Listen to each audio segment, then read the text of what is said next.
Sa ngalan sa Amahan, sa Anak, sa Espiritu Santo. Amen. Among nitong Amahan, salamat kami kanimo sa laing adlaw panahon higayon. Ngayon maghihatag kanamo nga mo pagigbisog COVID-19 September 4, 2019 2020 adlawng Biyernes karon ano yung unang Biyernes sa September.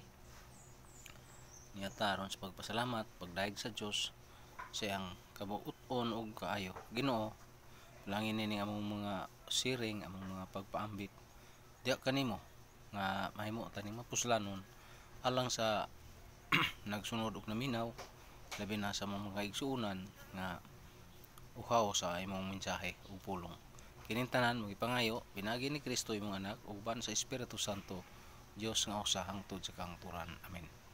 Sa ngalan sa Amahan, sa Anak, sa Espiritu Santo. Amen. Maigsoon atong topic rong adlaw kining paghalad alang sa Dios kay usa man ni sa atong biblical basis nganong muingon man ng mga tao nganong mubayad pa man magmisa, usuhol pa magmisa o manghalad. Sa Biblia mga igsuon atong hisgutan nga ang Dios bisan sa daang panahon naghisgot og halad. Pero dinha sa bagong tugon nga halad nga niadto sa daang tugon mananap. Pero sa bagong tugon ang lawas ni Kristo ang lawas ni Kristo mo yang gihalad mga igsoon.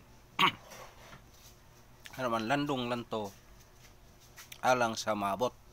So mao ni mga igsoon.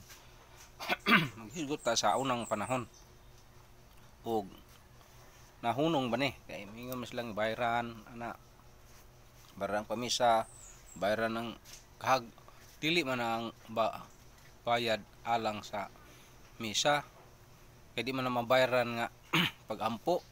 Ang atong suhulan mao ang nag-apo, mao ang naghalad sa mas pare o mga unsa diya nga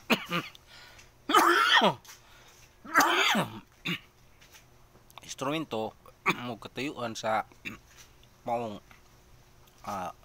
pag kanang celebrate, pag celebration sa mas mga pagtudlo kinahanglan nila atong hatagag pahalipay para nga sila usab madasigon sa ilahang apostolado. So mao sad na ang atuad din sa simbahan magsuon kay na man sa Lucas G-City nga kailang og suhol. Pero ang Dios papakaha mo di kinahanglan. So atong hisgutan mo igsuon halad itong topic paghalad alang sa Dios.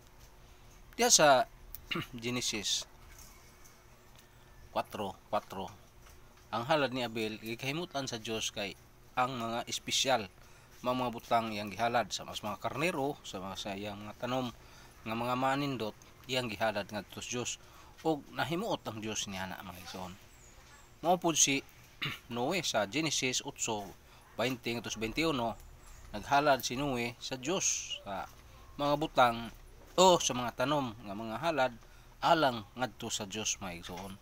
So mo na nga kinahanglan di ay og halad mo na gipasabot diha sa Genesis nga Genesis 22:1-13 nga si Abraham usab naghalad alang sa Dios gani kadtong halara nahimutang matog na pressure iyang anak kay mao may pahalad sa Ginoo nga mo'y ipaihaw apan ang matinud-anong Abraham iyang gidayang anak kay iyang ihalad bugtong pagyuto niya di na mga anak niyang asawa ug iyang halad ngadto sa Ginoo. Pero sa pag-abot na sa laran ang Ginoo nag-andam og halad nga mao ang karnero na sangit sa kupong-kupong ug gani makasubo man palandungon kay miingon na to iyang anak tay asa man taw gihalad apan miingon si Abraham nga sige lang dong kay ang Ginoo ray mag-andam og halad. So dito na pag-abot na dito sa laran nga gibuhat ni Abraham gigapos na to iyang anak nga bugtong kay di na gito mga anak iyang asawa niya imposibleng nang anak pero ang Ginoo gyapon nagpahigayon na ining tanan. gibugkos gigapos na si Isaac kay ihaw na ni Abraham, gisakgaw siya sa anghel ngayon nga dili kanang imong anak mo ihalad kung nakita na mo ang imong pagtuo pagsalig sa Dios. Ug may karnero nga nasangit dito sa kupong-kupong nga kahoy kadto mo gipaihaw sa Ginoo. Sa ato pa ang halad usa sa paagi sa paghigugma nato ngadto sa Dios sa iyang mga butang. Iya maghapon ang butang tanan, no. So mo na ang giskutan diha sa Genesis 22:1 ngadto sa 13.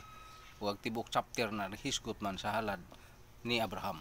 Unya sa Exodo 20:22 ngadto sa 26 ang Dios nagkinahanglan sa og matarong halod kay kaniadto gud na sila'y kaaway, ngipon bayrag ngipon, mata bayrag mata, unod bayrag unod, kung makasa sila didto sa mga mabdos ang sabak apan dinha sa Ginoo kinahanglan nga ihalad na mga igsoon. So usa na sa halad alang sa Dios mga igsoon, mga buhatonon alang sa nakasa mga igsoon.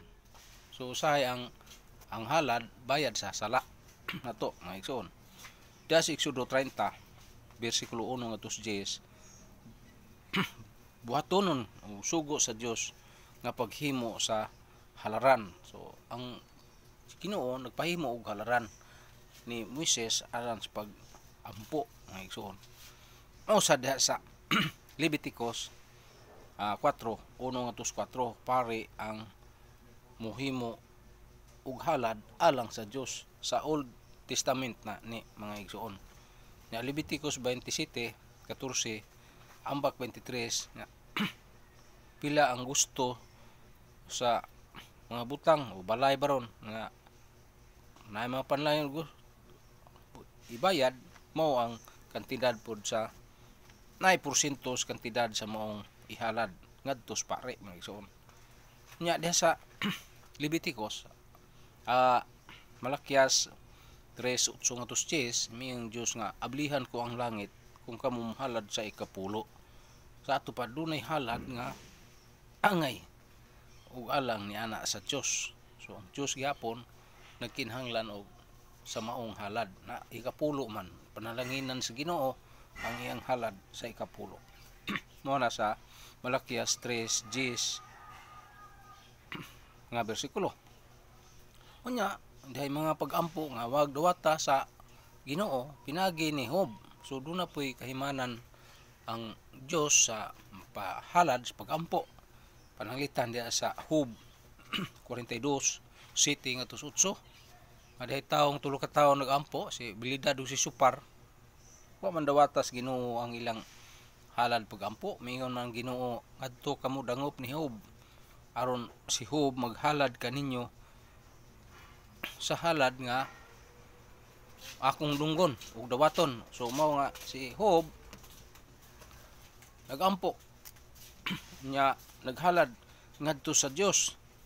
Unya si Job sab gipanalanginan sa Dios tungod sa iyang paghalad ug pagampo ngadto sa Ginoo. Nabalik pud ang mga grasya ni Job tungod sa mga tawong nagampo kay si Job dulungganan ang iyang mga pagampo. So mo nay halad sa Old Testament mga igsoon. Nyan hita sa halad nga wa himot is Dios.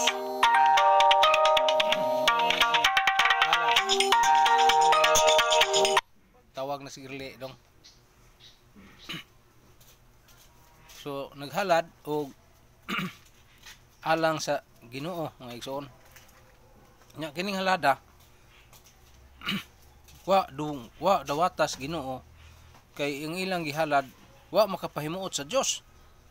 Walang litan sa Genesis 4 nya 5 ngadto 6 nga si Cain ning halad sa Ginoo og kanang walay bili, walay mga pulos, mga kanding piang, mga lati nga piang kana bang dili magamit ba og wala ikahimuot sa Dios ang maong halad.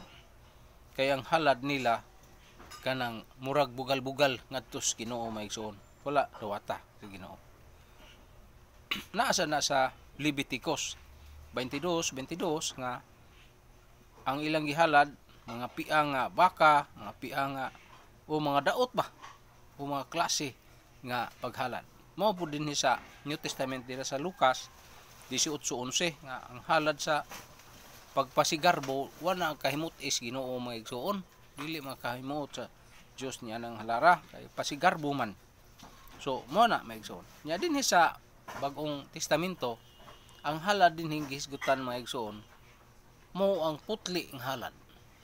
Munay atong mabasa gihapon sa Malakias 3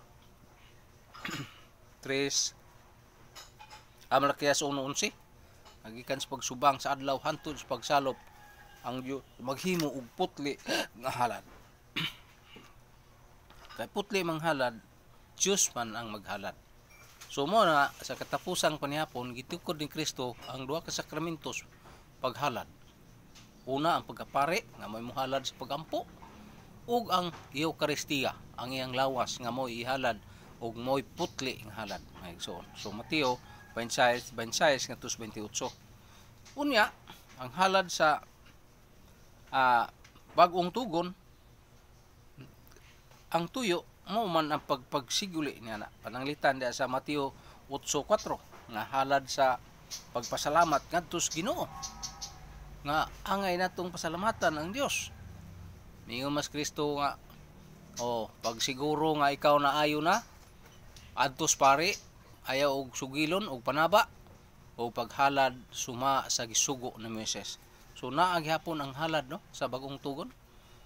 Unya naapod sa San Lucas 5:14 nga ang pari gyud sa Dios mo pahalaron.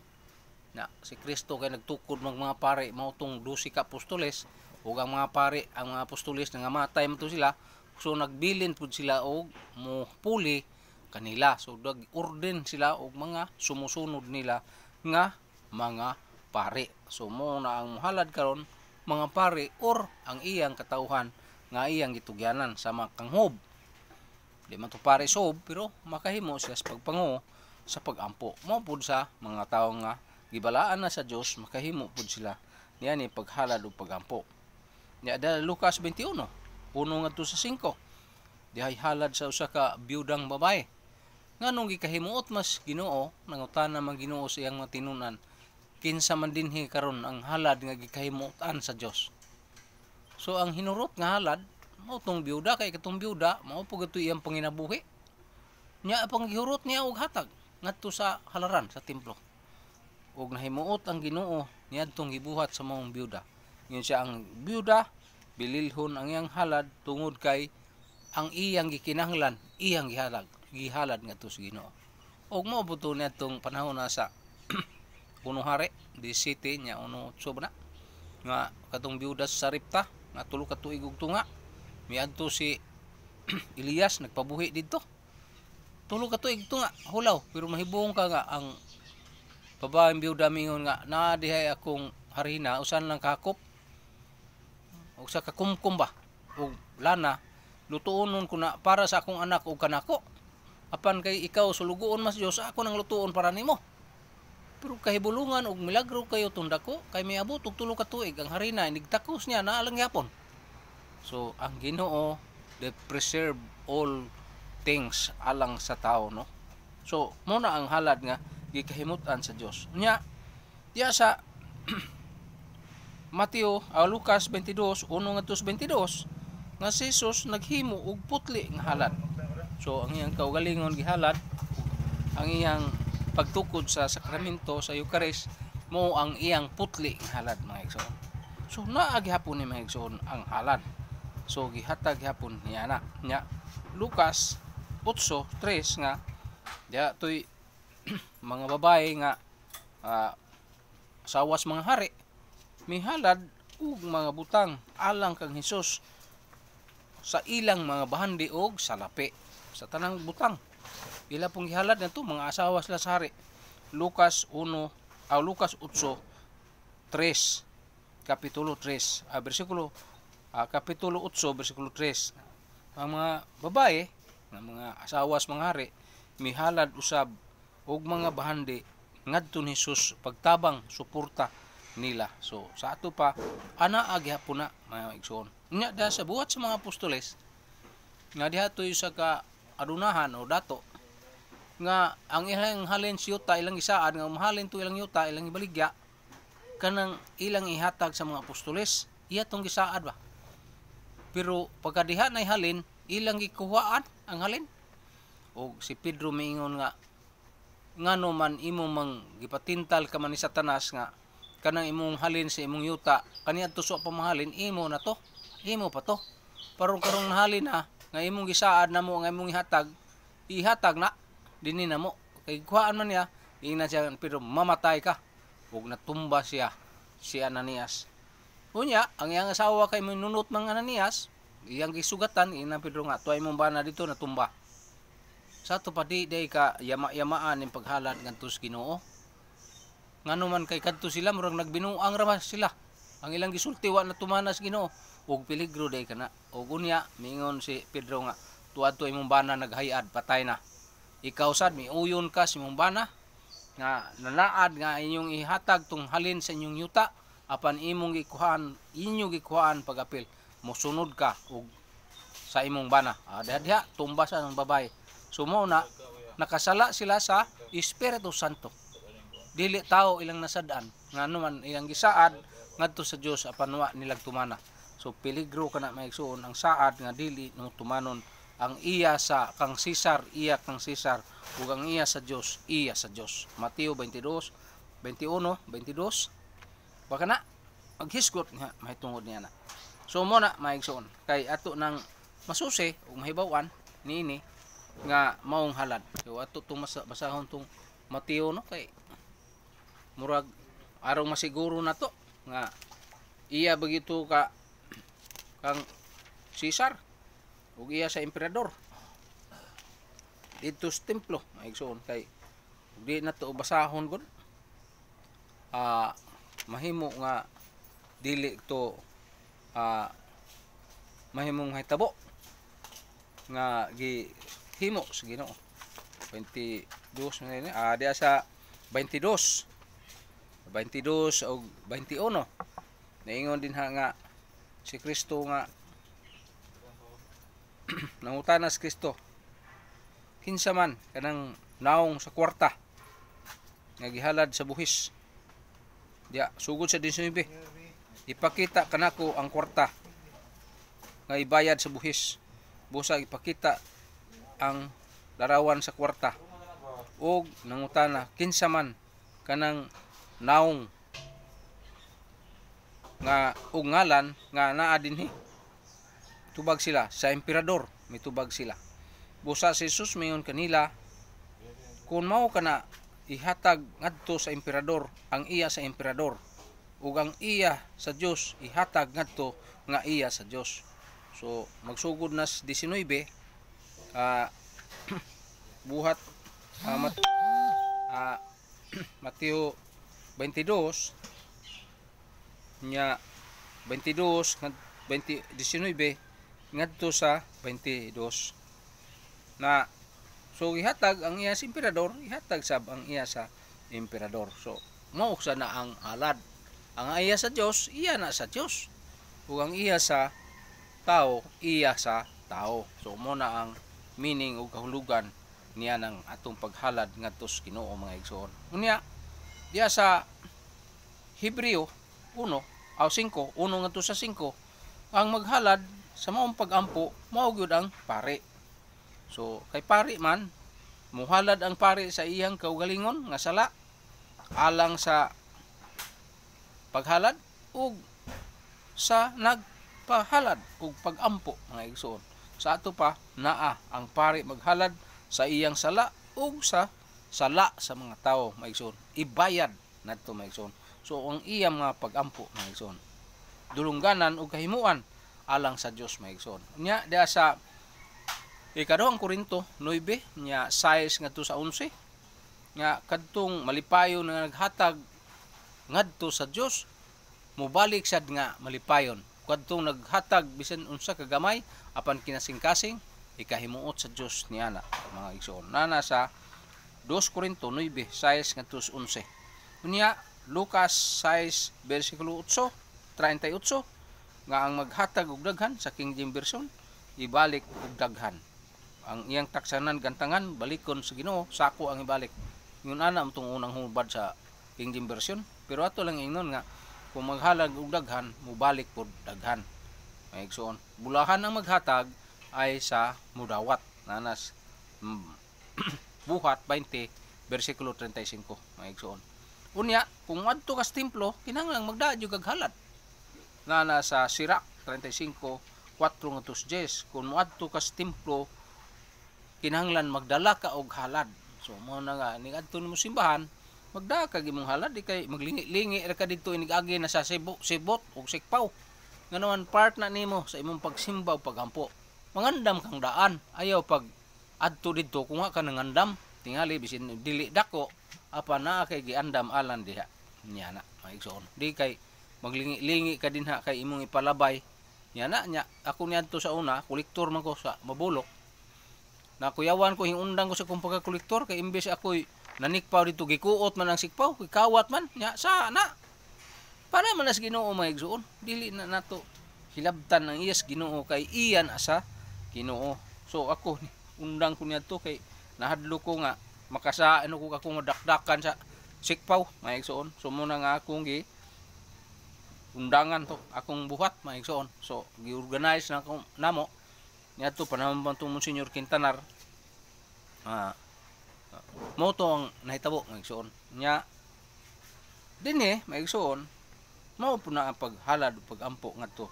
Nanas Lucas 19:1 ngadto 10, Lucas 20 nya 24 ngadto 25, nya Deuteronomio 16:16 nya katong mga maghalad Leviticus 27:14 nga presyuhan gyud pare ang imong bayad ngadto. Pero mo naay presyo sa mas kaslon, naay presyo nga naman kay na makay suhulan gon.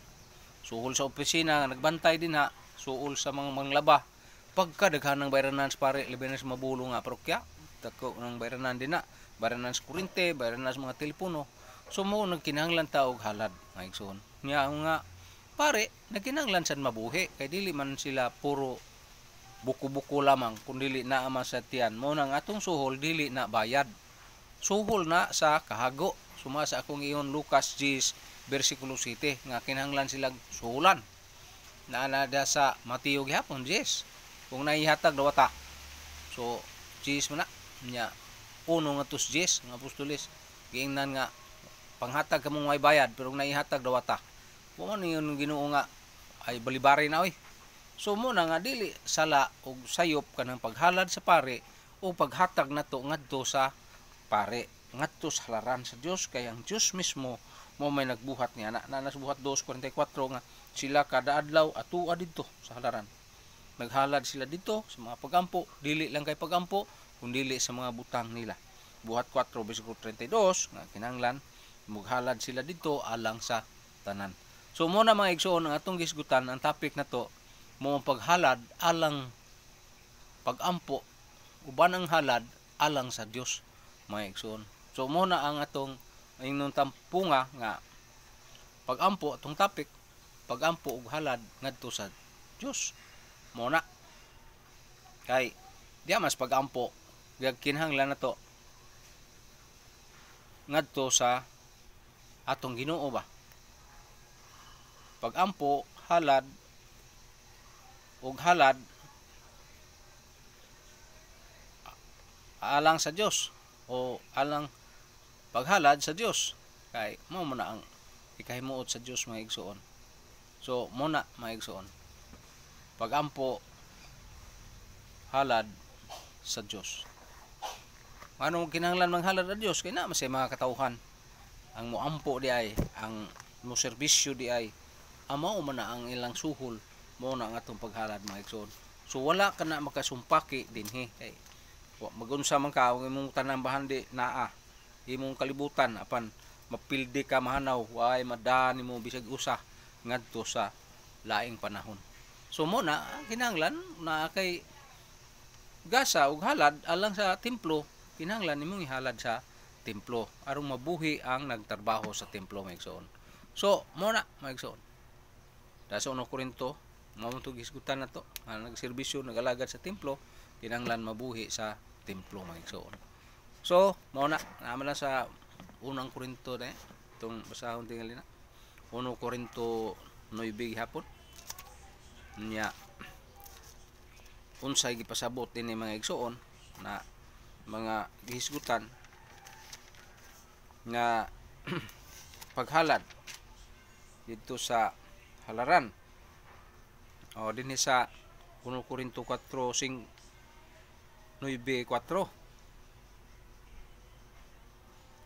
sa kanang paghalad ba 9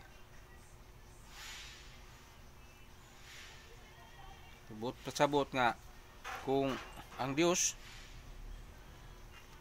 kini himuon nga pahimangnuan mahinungdanon o pahinungdan niya kini gibuhat kini alang kanato ug nagdaro kinahanglan kanang mag-ani kumutuman sa ilang kanabang paglaom o madawat nila ang ilang bahin sa abot nana sa magsugod na sa 1 Korinto 9 nya 8 ngadto sa 11. Kung pagpugas kami sa espirituhanon mo nang mga pare pugas man sila sa espirituhanon mug-ani sad sila espirituhanon. So mo na maigsoon ang gipasabot niya na nga halad. So nahinaot ta nga nanay gamay natong tampo nga makapaminaw mo ani kabasa nga makasabot mo nga anong maghalad ta alang sa tigampo alang sa Dios ug sa iyang katawhan sa iyang sinugo alang sa paghalad alang sa pagampo niya. So kinahanglan na maigsoon duna nay kalabutan participation matud pa diya sa pagampo ug sa nagampo alang nining tanan o paghalad alang sa iya sa Dios. So mao na maigsoon atong topic ang paghalad ang pagampo ug paghalad alang sa Dios. Sa ngalan samahan sa Anak sa Espiritu Santo. Amen. Among langit nga Amahan, salamat kami kanimo sa imong mga grasya ug panalangin. Salamat Ginoo sa imong mapulong diha sa Biblia nya aghisgot namo sa halad nga imong halad nga putli gikan sa Old Testament ug ang katumanan na mao ang New Testament. Wala gihapon mausab ang halad sa Old Testament kundi ang lawas ng Kristo ang gihalad. So mao gihapon paagi apan gitagaan niya og saktong kahulugan ug saktong panahon. Kining tanan mo gipangayo pinaagi kang Kristo ban sa Espiritu Santo, Dios nga usa hangtod sa kangturan. Amen. Sa ngalan samahan sa Anak sa Espiritu Santo. Amen. Maayong buntag hangtod sa sunod.